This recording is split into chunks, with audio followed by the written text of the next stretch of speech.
Hello everyone, नमस्ते, जय हिंद, जोहार।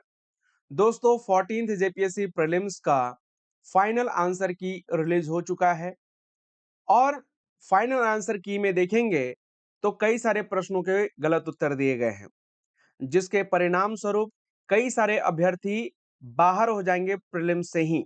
क्यों? क्योंकि अगर उन्होंने किसी प्रश्न का सही उत्तर दिया है और जेपीएससी ने उसे गलत मान करके किसी और ऑप्शंस को सही माना है, तो जाहिर सी बात है कि वो अभ्यर्थी बाहर हो जाएंगे। तो इस लिस्ट में कहीं आपका नाम शामिल ना हो, इसके लिए अब आपको कुछ स्टेप लेने पड़ेंगे। चूंकि जब पहली बार जेपीएससी ने आंसर की जारी किया तो उस समय जो है 20 अप्रैल से लेकर के 24 अप्रैल तक ऑब्जेक्शन रेज करने के ऑप्शंस दिए थे, बट अब वो ऑप्शंस आपके पास नहीं है। तो अब आप क्या कर सकते हैं? दो चीजें हैं जो मुझे लगता है किया जा सकता है। पहली चीज कि आप जो है, ठीक है, ऑफिशियल सोर्सेज के साथ ईमेल कर दीजिए, या फिर जो है पूरी एक फाइल बना करके जो भी प्रश्नों के गलत उत्तर दिए गए हैं, ठीक है, उसका एक ऑफिशियल सोर्सेज के साथ फाइल बना करके आप सीधे जेपीएससी ऑफिस में सबमिट कर सकते हैं। अगर वो उसको कंसिडर करते हैं तो ठीक है, और नहीं तो मेल करने का ऑप्शन तो आपके पास है ही। तो चलिए एक एक करके बात करते हैं कि किन प्रश्नों के गलत उत्तर दिए गए हैं और उसके लिए आप मेल कर सकते हैं और वो तरीका क्या होगा। हाँ, आपको पहले बता दूं, ये जो पीडीएफ है ना, ऑफिशियल सोर्सेज के साथ, मैं डिस्क्रिप्शन में जी ड्राइव का लिंक दे रहा हूं, यानी गूगल ड्राइव का लिंक दे दूंगा। आप वहां से सीधे इसको डाउनलोड करके आप जो है ऑब्जेक्शन रेज कर सकते हैं। हालांकि जो हिस्सा आपके लिए जरूरी है, बस उसी को आप क्रॉप कर लीजिएगा, उसके बाद जो है आप मेल कर सकते हैं अटैचमेंट में ऐड करके। बाकी एक एक करके देखते हैं। तो ये वो पेपर टू का, जनरली पेपर वन में गलतियां नहीं है। हाँ, एक आध सवाल है जहां पे कुछ स्टूडेंट ने कहा है, बट जो है मुझे लगता है कि वहां पे उतनी ज्यादा त्रुटियां नहीं जितना आपका पेपर टू में है। पेपर टू में देखेंगे तो नंबर ऑफ क्वेश्चंस ड्रॉप्ड 0 है। पेपर वन में दो प्रश्नों को ड्रॉप किया गया है और एक प्रश्न का उत्तर जो है बदला गया है, यूं कहे कि ए और सी दोनों को माना गया है। अब पेपर टू में अगर आप देखेंगे तो कई सारे ऐसे प्रश्न हैं जिनके गलत उत्तर दिए गए हैं, जिसमें से जो पहला प्रश्न है वो है आपका क्वेश्चन नंबर 40, जहां कहता है कि where is Jharkhand first and floating solar power plant located. साफ साफ स्टेटमेंट यहां पर भी देखिए, बॉक्स नंबर 16.3, जहां लिखा हुआ है Jharkhand first and floating solar power plant.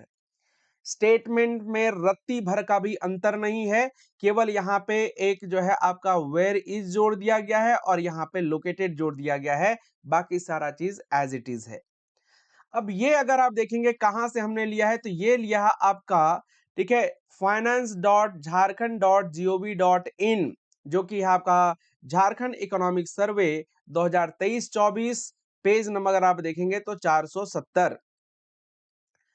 Chapter की बात करेंगे तो natural resources, forest, water and mineral resources.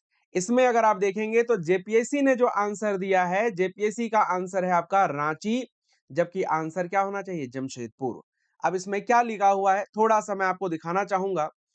साफ साफ लिखा हुआ है, Jharkhand first floating solar power plant is ready for electricity generation. Tata Steel officially opened a floating solar power installation with a 10.8 megawatt capacity on the upper cooling pond of its Jamshedpur factory.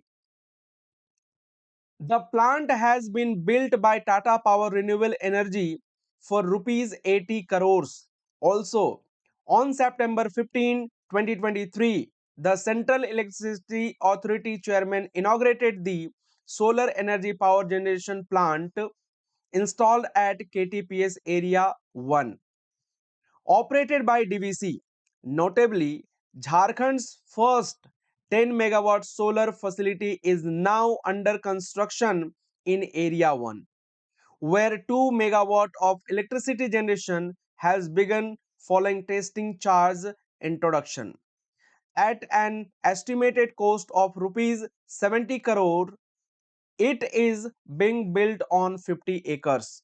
तो ध्यान रखेंगे साथियों, आप यहां पर भी ऊपर में देख सकते हैं, साफ साफ लिखा हुआ है finance.jharkhand.gov.in, झारखंड इकोनॉमिक सर्वे 2023-24। तो ध्यान रखेंगे, ये जो है ऑफिशियल सोर्सेज के साथ आप बता सकते हैं। The correct answer should B Jamshedpur.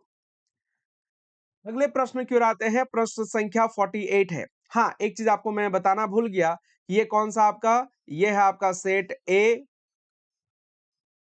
आपका जीएस पेपर 2, जीएस पेपर 2 है ना।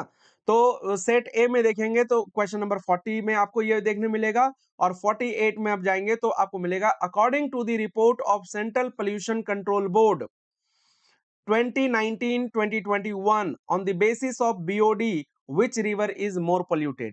ध्यान रखेंगे, BOD लेवल जितना ज्यादा, ठीक है, वो नदी उतनी ही ज्यादा क्या होगी, मोर पोल्यूटेड होगी।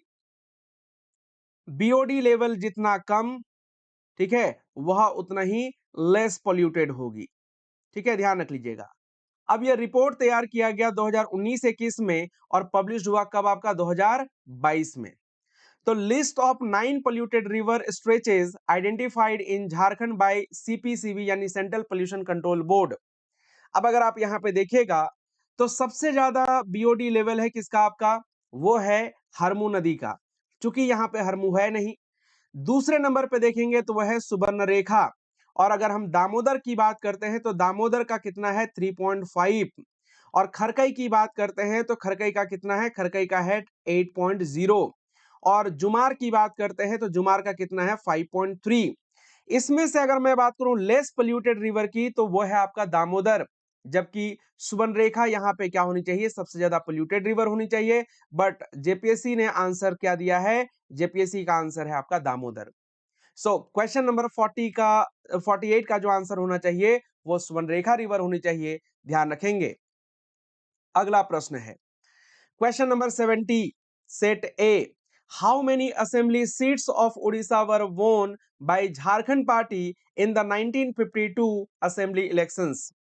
आप यहां पे देखिएगा जेपीएससी ने आंसर दिया क्या, 6, लेकिन इसका आंसर क्या होना चाहिए, इसका आंसर होना चाहिए, ठीक है, नन। यानी यहां पर अगर हम बात करते हैं तो यहां पर ये क्वेश्चंस क्या होना चाहिए, ड्रॉप्ड होना चाहिए, यानी इसको हटा दिया जाना चाहिए।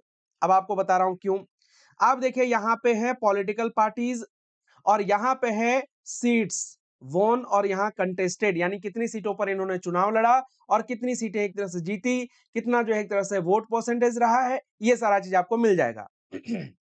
और ये रिपोर्ट मेरा नहीं है साथियों, ये election commission of India state election 1951 to the legislative assembly of Orissa. अब यहां पे देखिएगा कहीं पर भी आपको ये जो है 6 सीटें दिख रही है, पहली चीज।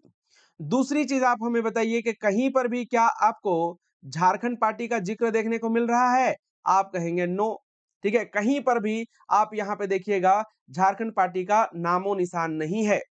ठीक है, अब आप कहेंगे ये तो शॉर्ट फॉर्म में लिखा हुआ, हमें पता ही नहीं चल रहा है। ठीक है, आपको मैं यहाँ पे list of participating political parties की बात करूं तो यहाँ पे सीपीआई, ठीक है, एफबी यानी फॉरवर्ड ब्लॉक मार्क्सिस्ट ग्रुप, इसके अलावा फॉरवर्ड ब्लॉक रुइकर ग्रुप, आईएनसी, केएमपीपी यानी किसान मजदूर प्रजा पार्टी, एसपी यानी सोशलिस्ट पार्टी, जीपी यानी ऑल इंडिया गणतंत्र परिषद, पीपी यानी जो है आपका पुरुष सारथी पंचायत, और जो है आपका पीआईपी यानी पीपल्स इंडिपेंडेंट पार्टी, आरएडी यानी रेडिकल डेमोक्रेट पार्टी, और आईएनडी यानी इंडिपेंडेंट। कहीं पर भी आपको झारखंड पार्टी का जिक्र नहीं मिलेगा, और इस हिसाब से न तो 5, 6, 3 और 7, दरअसल क्या है कि झारखंड पार्टी ने 1951 के उड़ीसा लेजिस्लेटिव असेंबली इलेक्शन में पार्टिसिपेट ही नहीं किया था।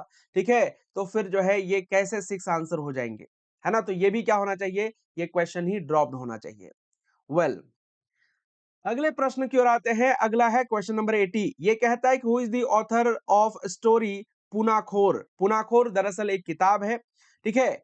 अब यहां पर अगर आप देखेंगे तो हाँ, कुछ स्टूडेंट अपने अपने तर्क देते हैं, सर पुनाखोर केवल पूछा होता तो जो है आपका इंद्रजीत उरांव होता, लेकिन यहां पर स्टोरी पूछा है।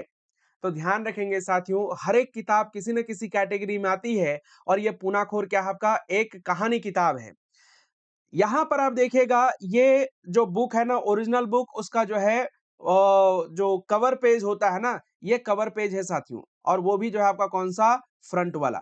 आप इसमें देखेंगे साफ साफ यहाँ पे लिखा हुआ है इंद्रजीत उरांव, तो इंद्रजीत उरांव आंसर होना चाहिए। जबकि जेपीएससी ने क्या आंसर दिया है, जेपीएससी ने आंसर दिया आपका आह्लाद तिर्की।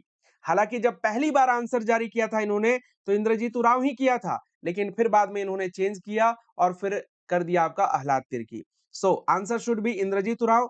ठीक है, for question number 80 set A paper 2। Next question की बात करते हैं, क्वेश्चन नंबर 81 आ जाइए। ठीक है, इसमें कहता है कि who among the following has got the Padmashri award.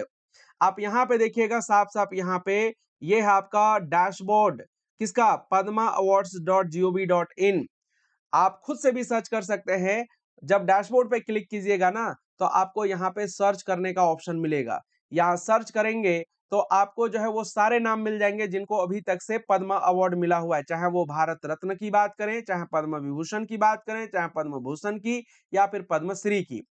तो अब यहाँ पर भागवत मुर्मू जब आप सर्च करेंगे तो आपको पद्मश्री में एक नाम देखने मिलेगा, और वो कौन है, श्री भागवत मुर्मू, जिनको जो है सोशल वर्क के लिए, ठीक है, जो है पद्मा अवार्ड दिया गया। अब आप कहेंगे सर किस साहित्यकार को लिखा हुआ है, तो भाई मेरे ये जो है आपका भागवत मुर्मू एक साहित्यकार ही है।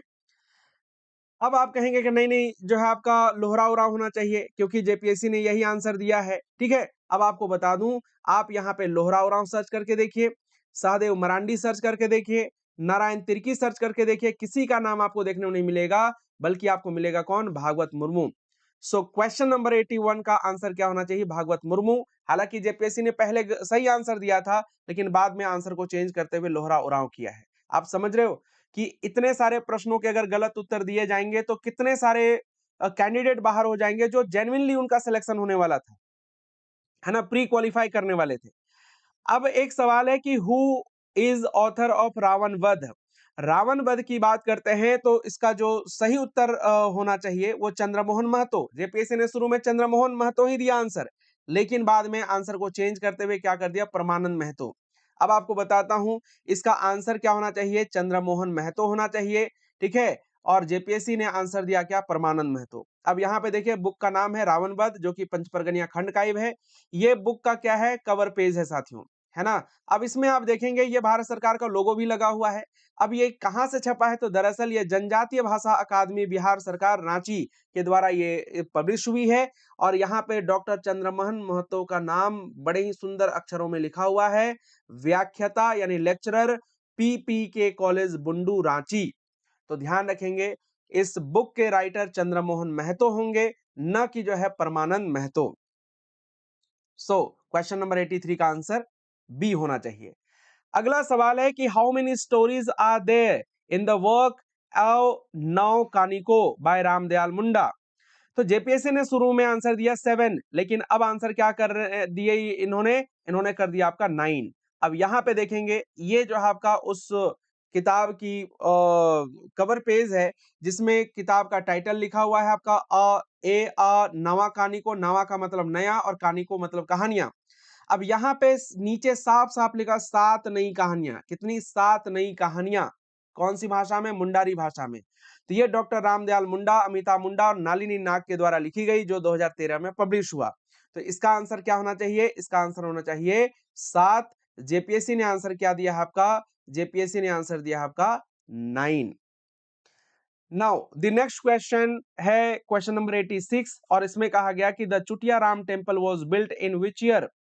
ऑप्शन है 1605, 1670, 1685 और 1700। अब यहाँ पे देखिए ये है गवर्नमेंट ऑफ झारखंड की जो है डायरेक्टरेट ऑफ कल्चर का ऑफिशियल वेबसाइट, है ना, जो कि साफ साफ कहता है चुटिया टेम्पल के बारे में कि Chutia is situated in Ranchi district and located in 6 kilometre east. Chutia temple is 2 floors. This temple was constructed in about 1727 AD. 1627 ईस्वी में इसका निर्माण किया गया। अब यहाँ पे मैं दो चीजें कहना चाहता हूं। पहली चीज तो ये कि अगर मानते हैं 1627 में आंसर दिया है तो इसमें से कोई भी आंसर नहीं होना चाहिए, यानी ये क्वेश्चन क्या होना चाहिए, ड्रॉप्ड होना चाहिए। ठीक है, पहली चीज। दूसरी चीज जो है अगर मैं कहूं कि अगर जो है ये 1685 आंसर है तो फिर झारखंड सरकार का जो डायरेक्टरेट ऑफ कल्चर है ठीक है, वो हमें गलत इंफॉर्मेशन दे रहा है। अगर ये हमें गलत इंफॉर्मेशन दे रहे हैं तो फिर जो है एक विद्यार्थी जो जेपीएससी या जेएसएससी जैसे एग्जाम्स की तैयारी कर रहा है, वो ठीक है आधिकारिक चीजों के लिए कहां पे जाए, क्योंकि सामान्य किताबों को तो आप मानेंगे नहीं। लेकिन अगर जो है सरकारी आंकड़ों को भी अगर आप नहीं मानेंगे तो फिर एक विद्यार्थी जाएगा कहां पे। तो इसीलिए जो है आपका अगर जेपीएससी सही है तो ये डायरेक्टरेट ऑफ कल्चर गलत जवाब दे रही है, गलत इंफॉर्मेशन दे रही है। अगर डायरेक्टरेट ऑफ कल्चर अगर सही है तो फिर जेपीएससी गलत एक तरह से आंसर दे रही है। तो ये क्वेश्चन मेरे ख्याल से क्या होना चाहिए, ड्रॉप्ड होना चाहिए। इसके बाद अगर हम बात करेंगे कि आखिर मेल करना है, क्योंकि ये टोटल 7 क्वेश्चंस हैं, अगर मेल करनी है तो कैसे कीजिएगा। तो आपको सब्जेक्ट में एक तरह से लिख देना है request for reconsideration of incorrect answers in Jharkhand combined civil services examination 2025 advertisement number 1/2026 final answer key. इसके बाद जो है मेन बॉडी में आपको लिख देना है, उसके बाद जो एग्जामिनेशन आप मेंशन जरूर कर दीजिएगा और डिटेल में आप दे दीजिएगा कि बुकलेट सीरीज कौन सा आपका, ठीक है, यानी क्वेश्चन बुकलेट सीरीज। जैसे मान लेते हैं हमने ए दिखा है तो आप यहाँ पे ए लिख दीजिएगा। जनरल स्टडीज पेपर कौन सा आपका, पेपर 1 का अगर आपको क्लेम करना है तो पेपर 1 का भी कर सकते हैं, पेपर 2 का करना है तो पेपर 2 आप यहाँ पे लिख दिए। क्वेश्चन नंबर मान लेते हैं 40 है तो 40 लिख दिया आपने। Answer given in the final answer की जो भी आंसर दिया है ABCD वो आप लिख देंगे। क्लेम्ड करेक्ट आंसर जो आपका करेक्ट आंसर होना चाहिए वो आप लिख देंगे और ऑफिशियल सोर्स क्या कर देना आपको अटैच कर देनी है। और इस तरह से मान लेते हैं टोटल 7 क्वेश्चंस है तो सातों का आपको जो है इस तरह से ठीक है बना देना है, यानी इसी तरह से कंटिन्यू होता जाएगा। यानी जो question number answer given in the final answer की क्लेम करेक्ट आंसर और ऑफिशियल सोर्स, इस तरह के से सारा का सारा अटैच करके आपको क्या कर देनी है, मेल कर देनी है। अब मेल कहां करेंगे साथियों, तो जेपीएससी के ऑफिशियल वेबसाइट पे जाइएगा तो आपको वहां पे ठीक है टेक्निकल हेल्पलाइन नंबर के साथ साथ ईमेल आईडी भी मिलेगा। तो चूंकि ये जो है आपका इसमें भी आप मेल कर सकते हैं, या फिर for general queries and recruitment related matters इसमें आप मेल कर दीजिए। और अगर आप चाहेंगे तो जो है आप लीगल रिलेटेड है, लीगल तो नहीं कर सकते इसको, तो आप क्या है कि ये जनरल क्वेरीज वाले में कर सकते हैं और इस टेक्निकल वाले में भी कर सकते हैं, ठीक है। हालांकि यहाँ पे हमने जो जेपीएससी के चेयरमैन हैं, ठीक है, तो चेयरमैन सर का भी ईमेल आईडी आपका यहाँ पे दिया हुआ है, तो आप चाहेंगे तो इसमें भी मेल कर सकते हैं। किसी में भी अगर जो है ये लोग चाहेंगे तो एक्शन ले सकते हैं और फिर जो है जो भी गलत उत्तर दिए गए हैं उसका सही उत्तर जारी किया जाएगा, जिससे ठीक है जो भी एस्पिरेंट जो भी कैंडिडेट एक गलत आंसर की वजह से प्रीलिम्स एग्जामिनेशन में क्वालिफाई करने से बाहर हो जाएंगे, शायद उनका रिजल्ट आ जाए और फिर वो मेंस एग्जामिनेशन लिख सके। तो इसमें जरूरी नहीं कि जो आपका कोई और होगा, हो सकता है कि आपका भी इसमें हो। तो आप इसलिए जो है काइंडली मेल जरूर कर दीजिएगा अगर आप चाहते हैं कि आपका सिलेक्शन जो है मेंस के लिए हो। तो बाकी आपकी अपनी इच्छा, मेरा काम था बताना कि जो है आप किन किन प्रश्नों को लेकर के मेल कर सकते हैं, ठीक है। और इसका पूरा का पूरा सोर्स जो है साथियों, जैसे जो ऑफिशियल सोर्सेस हैं वो सारा चीज मैं नीचे वीडियो के डिस्क्रिप्शन में गूगल ड्राइव का लिंक दे दे रहा हूं, ताकि आप वहां से सीधे डाउनलोड करके ठीक है वहां से सीधे डाउनलोड करके ये कहां पे मिलेगा, ये आपको मिलेगा इसी वीडियो के डिस्क्रिप्शन में, ठीक है। वहां से आप सीधे क्या कर सकते हैं, डाउनलोड कर सकते हैं। और डाउनलोड करके ठीक है वो पार्ट है ना, जो जैसे मान लेते हैं कि एग्जांपल के तौर पे लेते हैं, ये वाला पार्ट आपको चाहिए, हालांकि वहां लिखा हुआ आपको नहीं मिलेगा, टेंशन मत लीजिएगा। ये वाला पार्ट आपको चाहिए, इसको क्या कीजिएगा, आप क्रॉप कर लीजिएगा, जैसे स्क्रीनशॉट लेकर के भी क्रॉप कर सकते हैं, ठीक है। और क्रॉप करके आप क्या कर देंगे, पीडीएफ बना करके या सीधे जेपीजी के फॉर्म में आप अटैच कर सकते हैं। और अटैच करके जो है आप जेपीएससी को क्या कर दीजिएगा, मेल कर दीजिएगा, है ना। और देखिए यकीन मानिए अगर जेपीएससी इन सारी चीजों को अगर कंसिडर करती है तो उत्तरों में जरूर बदलाव होगा, और फिर जो है अगर रिजल्ट आपका छूट रहा हो तो वो फिर आपका जरूर एक तरह से फाइनल रिजल्ट आएगा। ध्यान रख लीजिएगा, अटैचमेंट में आपको फाइनल आंसर की का पीडीएफ भी या उसका स्क्रीनशॉट दे दीजिएगा। क्वेश्चन बुकलेट सीरीज का स्क्रीनशॉट भी आप दे देंगे अगर पॉसिबल हो तो। ऑफिशियल सोर्स का पीडीएफ या उसका डॉक्यूमेंट बना के दे दीजिएगा। और highlighted page number in sources, ध्यान रख लीजिएगा, सोर्सेस में पेज नंबर या जो चीज एक तरह से करेक्ट आंसर है उसको हाईलाइट जरूर कर दीजिएगा, ठीक है। सारे के सारे जो एविडेंस हैं ठीक है, combine all evidence into a single PDF for easier verification. तो एक ही में जो आपको क्या कर देना है, कंबाइन करके आपको अटैच करके दे देना है। ठीक है, इससे जो है आप आसानी से मतलब उनका अटेंशन ग्रैब कर सकते हैं और फिर इसमें सुधार कर देंगे। ठीक है, बहुत बहुत धन्यवाद सभी को। जय हिंद, जय जोहार, जय Jharkhand and have a good day to you all. Bye bye.